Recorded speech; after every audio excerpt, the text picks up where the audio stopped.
যদি কোনো ব্যক্তি গুরুত্ব সহকারে ইহতিমামের সহিত আদায় করে, আল্লাহর হাবিব সাল্লাল্লাহু আলাইহি ওয়াসাল্লাম বলেন এই 8 রাকাত নামাজ আদায় করার দরুন আল্লাহ তাআলা ওই ব্যক্তির জন্য জান্নাতের সংখ্যা বলুন না কয়টা?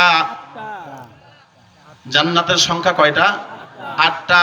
8টা জান্নাতের দরজা ওই ব্যক্তির জন্য খুলে দিবেন যে বান্দা তোমার যেই দরজা দেয়া ইচ্ছা সেই দরজা দিয়া তুমি জান্নাতের ভিতরে প্রবেশ করতে পারবে। এখন হয়তো বা চিন্তা ভাবনা করতে পারেন হুজুর আর নামাজ না পড়লে চলেই তো, এখন দিনের গুনাহ মাফ, রাতের গুনাহ মাফ, জান্নাতের দরজাও আমার জন্য খোলা, আর নামাজের দরকার কি? বলুন না মাগরিবের নামাজ ফরজ কয় রাকাত? 3 রাকাত। এশার ফরজ কয় রাকাত? 4 রাকাত। 3 আর 4 মিলে কত হয়? 7 রাকাত। বলুন না জাহান্নামের সংখ্যা কয়টা? 7টা। জাহান্নামের সংখ্যা কয়টা? 7টা।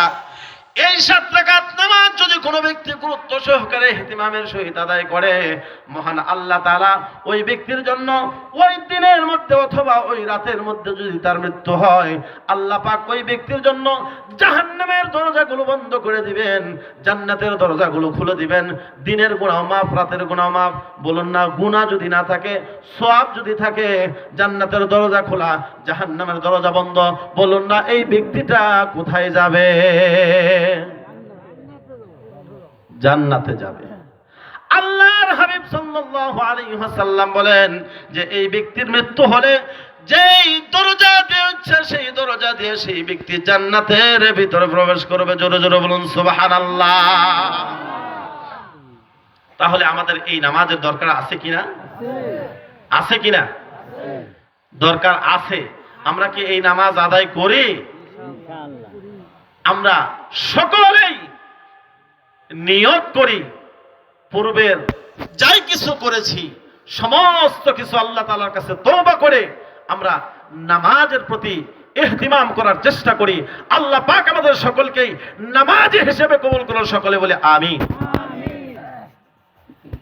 ভাইরা আমার, বন্ধুরা আমার, কাল কিয়ামতের ময়দানে যদি আমি আপনি নামাজি হিসেবে দাঁড় হইতে পারি, আমি যদি নামাজি হিসেবে দুনিয়া থেকে বিদায় নিতে পারি, তাহলে মহান আল্লাহ পাক আমার সাথে এমন সুন্দর আচরণ করবেন, এমন সুন্দর আচরণ করবেন যে আচরণ সম্পর্কে আল্লাহর হাবিব সাল্লাল্লাহু আলাইহি ওয়াসাল্লাম বলেছেন যে দুনিয়ার মধ্যে দেখা যায় একজন আরেকজনের বাড়িতে মেহমান হইলে প্রথম দিন খুব সুন্দর উত্তম ধরনের খাবার দেওয়া হয়, তারপরের দিন কোয়ালিটি একটু কমে যায়, খাবারের কোয়ালিটি একটু কমে যায়, তারপরের দিনও যদি অবস্থান করে তাহলে একেবারে ডাউল আর আলু ভর্তা শুরু হয়ে যায়।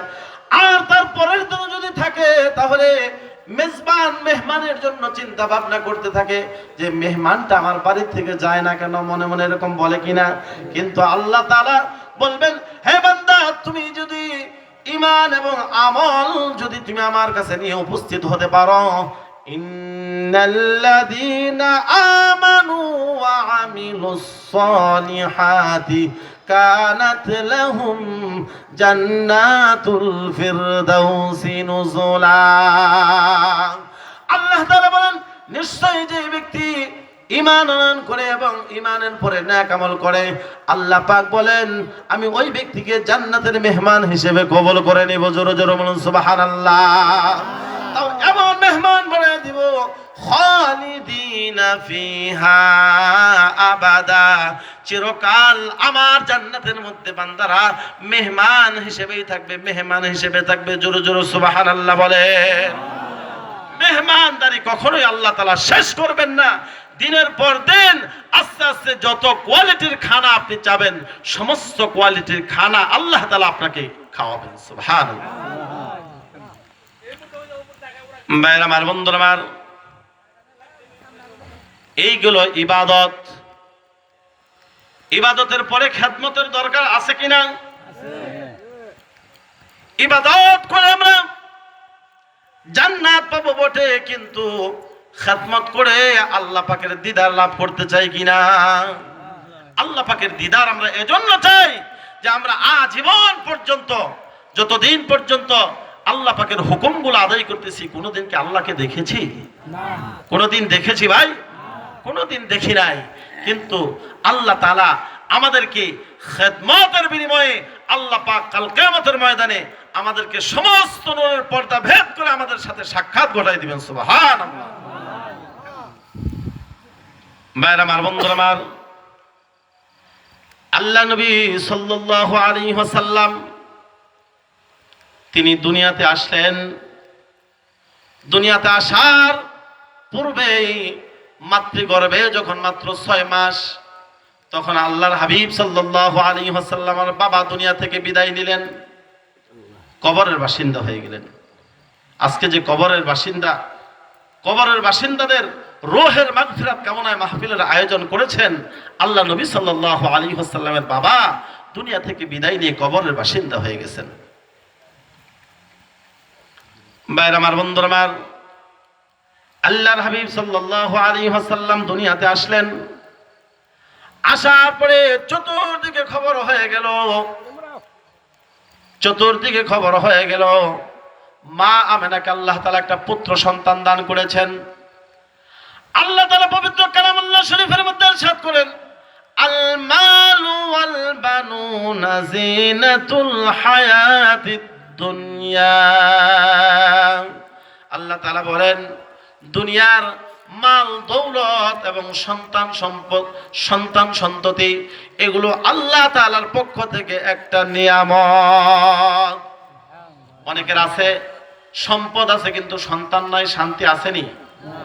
নাই। কিন্তু অনেকের আছে সন্তান আছে কিন্তু সম্পদ নাই, তাও কিন্তু পুরোপুরি শান্তি নাই। যদি সন্তানও থাকে সম্পদও থাকে, তাহলে তাহলে বলুন না শান্তি আছে কিনা? শান্তি আছে। ভাইরা আমার, বন্ধুরা আমার, পারস্যের সম্রাট একটা দামি একটা কথা লিখেছিলেন, 5টা লাইন লিখেছিলেন। উনি বলেছিলেন, লিখেছিলেন, খুব সুন্দর করে লিখেছিলেন, যেই ব্যক্তির ভাই নাই তার বাহুতে কোনো বল নাই,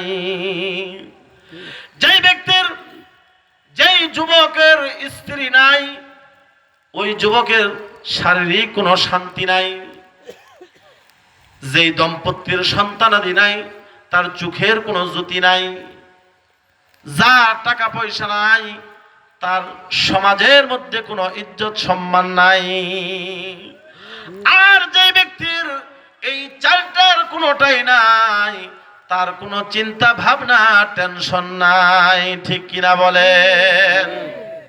পারস্যের সম্রাট এই দামি কথাটা লিখে গেছেন। ভাইরা আমার, বন্ধুরা আমার, আল্লাহ নবী সাল্লাল্লাহু আলাইহি ওয়াসাল্লাম দুনিয়াতে আসলেন। এত সুন্দর চেহারা, সবাই দেখার পরে যেই ব্যক্তি একবার তাকায় আল্লাহর হাবিব সাল্লাল্লাহু আলাইহি ওয়াসাল্লামের দিকে, বারবার তাকিয়ে থাকতেই মন চায়, তাকিয়ে থাকতেই মন চায়। এত সুন্দর একটা সন্তান আল্লাহ তাআলা মা আমেনাকে দান করেছেন। সবাই এই সন্তানটাকে দেখার পরে হাসে আর মনে মনে চিন্তা ভাবনা করে, এত সুন্দর একটা সন্তান আল্লাহ তাআলা দান করেছেন। ভাইরা আমার, বন্ধুরা আমার, কিন্তু মা আমেনা তিনি 2 চোখ থেকে পানি ঝরাইতেছেন। আল্লাহ নবী সাল্লাল্লাহু আলাইহি ওয়াসাল্লামের মা আমেনাকে জিজ্ঞেস করেন, অন্যান্য বান্ধবীরা বলেন যে এত সুন্দর একটা ফুটফুটে সন্তান আল্লাহ তাআলা তোমাকে দান করেছেন, তারপরেও তুমি কেন কাঁদো?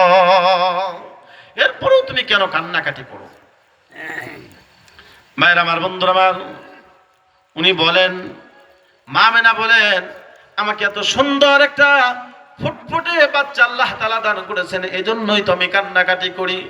আজকে যদি আমার স্বামী দুনিয়ার মধ্যে জীবিত থাকতো তাহলে কতই না সে খুশি হইতো।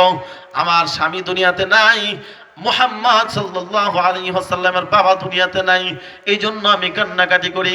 কেননা একদিন আমাকে হাসি তামাশার ছলে বলেছিলেন যে আমার গর্ভে যখন সন্তান আসলো, সন্তান আসার পর আমাকে জিজ্ঞেস করেছিল, বিবি গো আমাকে তুমি কি উপহার দেবে?